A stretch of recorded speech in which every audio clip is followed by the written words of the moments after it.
Okay, I should start at the beginning.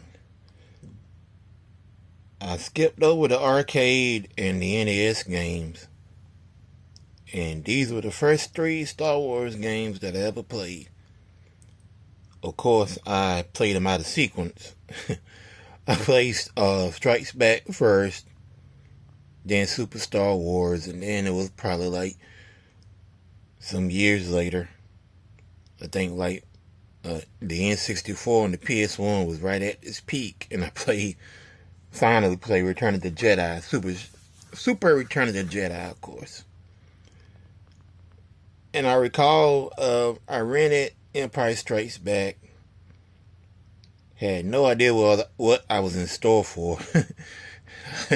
I told my homeboy Skywalker, what up Julian, that I'm probably gonna blow through this during the weekend. Yeah, that didn't happen. These games are not easy at all. At least not to me, they're not. So we got side-scrolling action, some vehicles,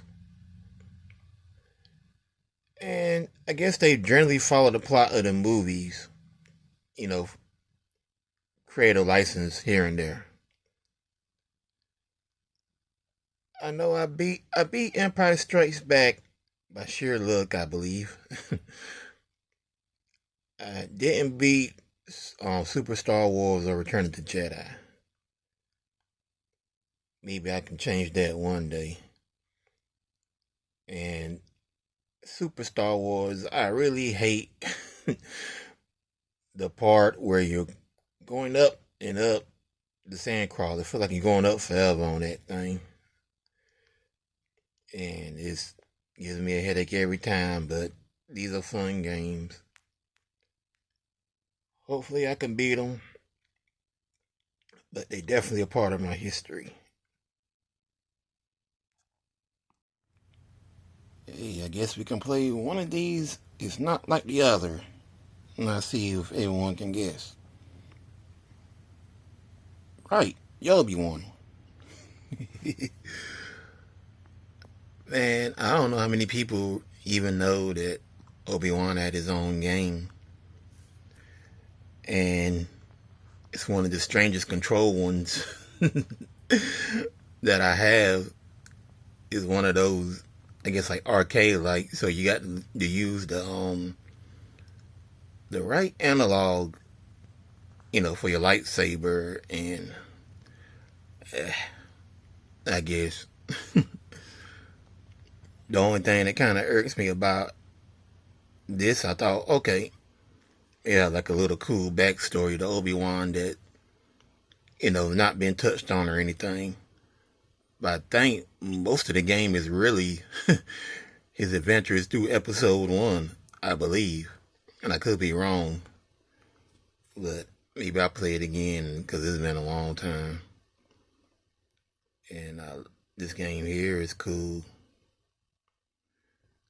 I think this takes place before the Battle of Naboo, I believe. And again, don't quote me on that. And I always get this confused with the Jedi Starfighter one, because there's one of them where the boss, you have to go. Okay, so you go into a Star Destroyer.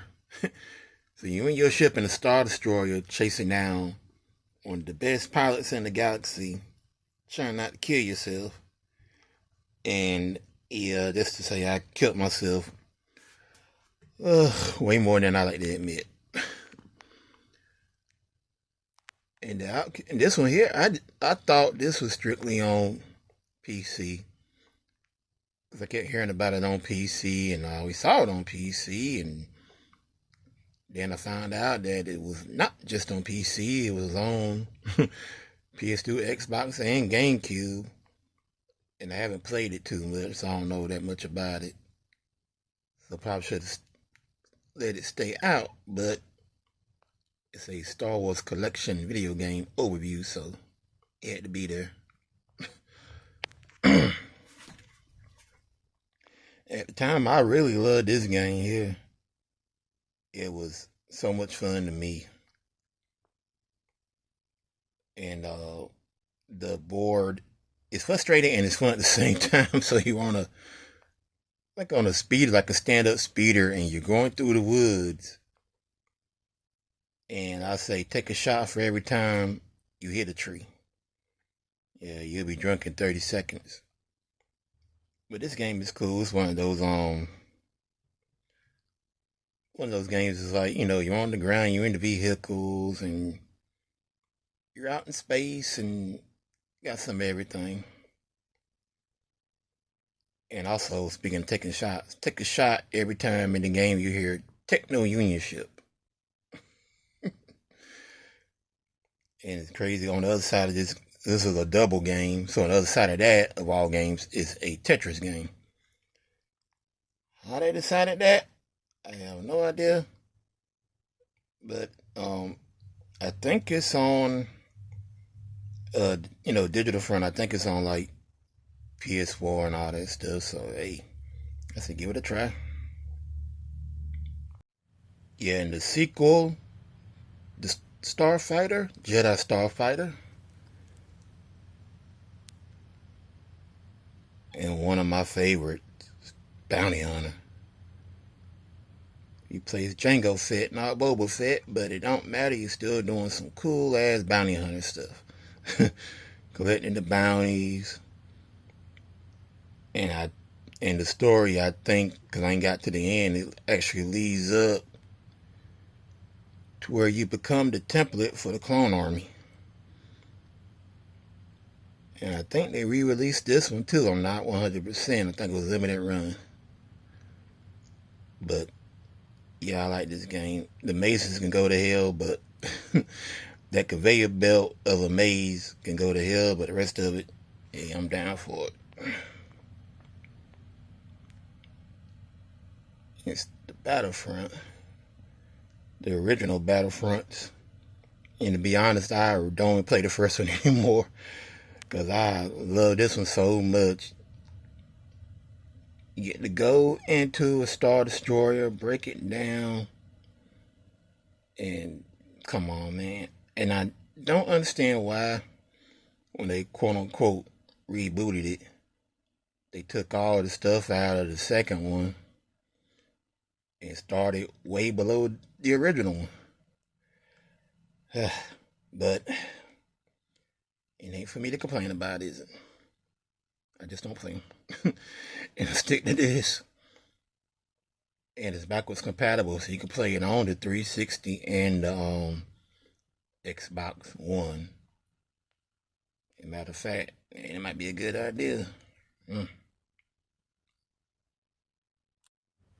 Okay, shooting from the hip, I haven't played Republic Commando too much.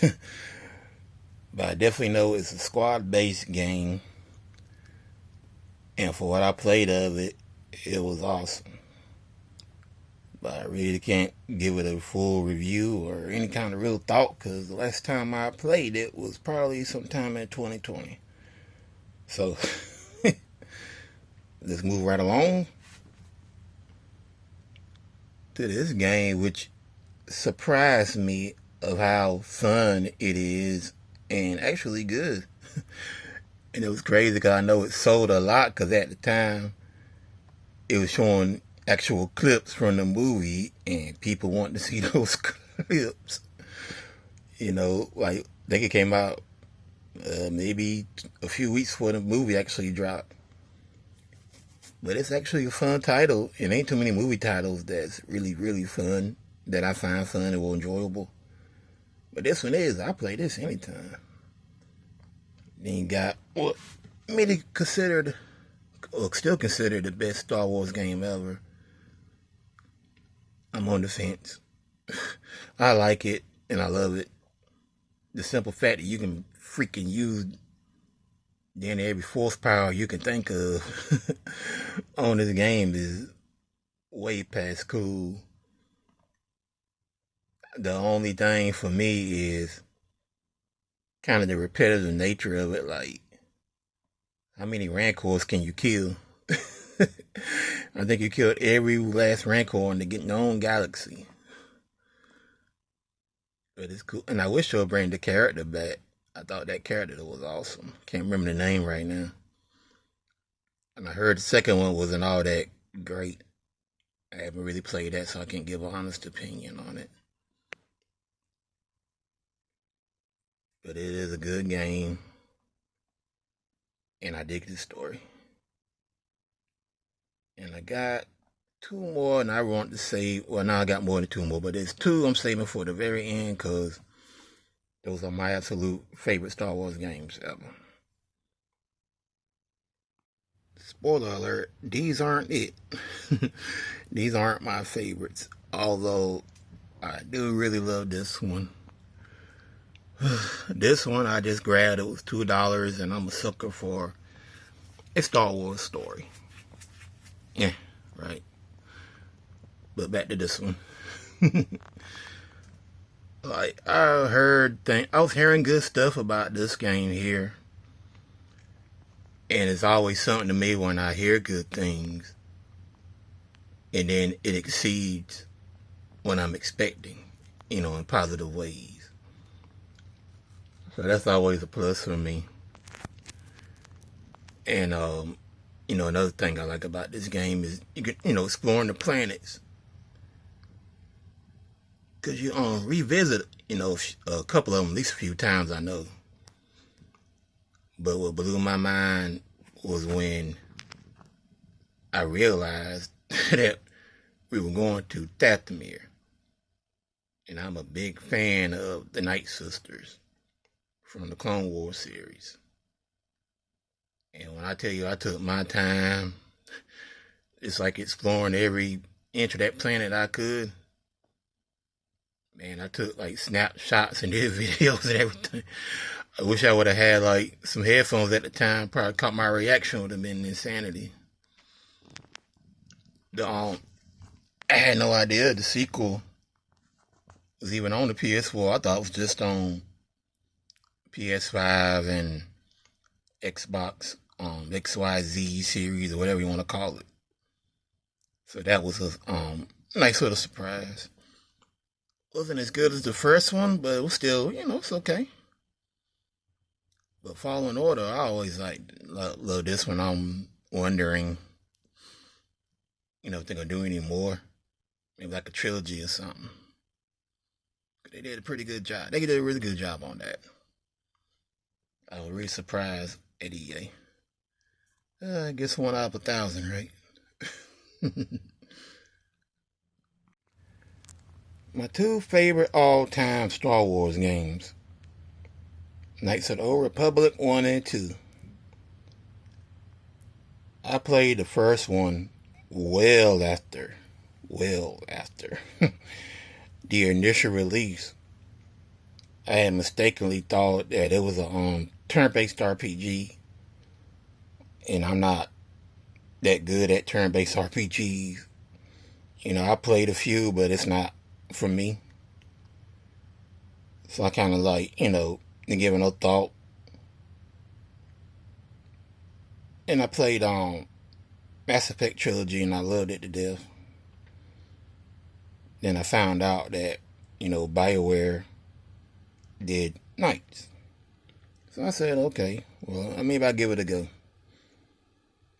And then playing Knights of the Old Republic, I realized that this was the dad to Mass Effect. And to be as old as it was, and it just blew me out the water. Like, it made me feel like I was actually living, in the Star Wars universe, and this takes place, 1,000 years or so before the Battle of Naboo, for Episode 1, I believe. And the characters grabbed me, and it's just, I can't say enough good things about it. I really love it, and I tell you something. By today's standards, it might not look the best, but to me, it's still one of the best games out there, Star Wars wise, or almost any wise, as far as I'm concerned. And that ending, I'm not gonna be like one of those jackasses. Oh, it's X amount of years, so I can spoil it. No. I say play it yourself and get the weight. Because I'm telling you, I cannot overstate how good the story really is. The second one I heard, and I could tell now that um they had to rush to the ending because I don't know if it was because of deadlines or budgetary reasons or what. I could tell like the story's kind of ended abruptly. And this one to me is way more cerebral. Haven't beat it, and I tried. I haven't like started all the way over to level myself up as much as I could, and I still could not beat this game. But hey, it's another goal, right?